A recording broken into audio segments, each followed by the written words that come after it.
সকাল 8টা থেকে শুরু করছে, এখন রাত্রে কথা বলে 9টা, আপনাদের টাইম ছিল 5টায় হিসাবে। এত রাত পর্যন্ত আপনারা আমার জন্য অপেক্ষা করছেন, আপনাদের কাছে আমি কৃতজ্ঞতা প্রকাশ করছি। আপনাদের গানের শেষ ইনশাআল্লাহ আমাদের ভারপ্রাপ্ত চেয়ারম্যান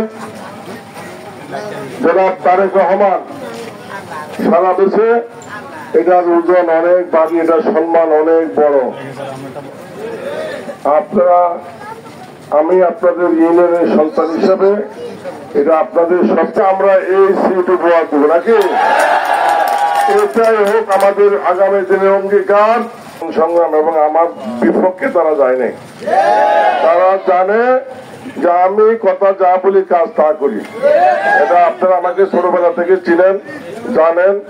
আমার এই গাঢ়টা একটু বাঁকা, কারণ আমি মিথ্যা সহ্য করি না, অন্যায়কে প্রশ্রয় দেয় না। এটা জনপদকে 100% শিক্ষিত জাতি হিসেবে গড়ে তুলবে ইনশাআল্লাহ।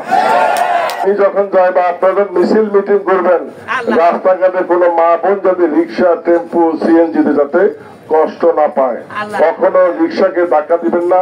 এই রিক্সার মধ্যে আপনার মা বোন আছে অথবা আমার মা বোন আছে, তাহলে আপনি যদি ধাক্কা দেবেন, যদি কষ্ট পায়, কোন বিএনপিতে আসলাম রে ভাই, এই কথা যাতে আমাদেরকে শুনতে না হয়, ঠিক আছে?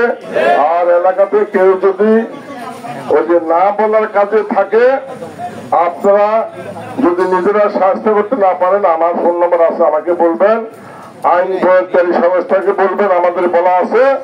ইনশাল্লাহ আমরা নাকে না বলবো, হাকে হা বলবো। এই আশা ব্যক্ত করে আমি আজকে আমার বক্তব্য শেষ করলাম। আমরা অচিরেই এই মুজাফরগঞ্জের দক্ষিণে আমরা উঠান বৈঠক করবো, গ্রামে গ্রামে যাবো, কারণ এটা আমার ইউনিয়ন। এখন না উত্তর দক্ষিণ হয়েছে, কিন্তু ইউনিয়নটার, এই ইউনিয়নের জন্ম আমার। আপনারা আমার ভাই, এই যে আমানত, এটা আপনাদের কাছে আমি দিয়ে গেলাম।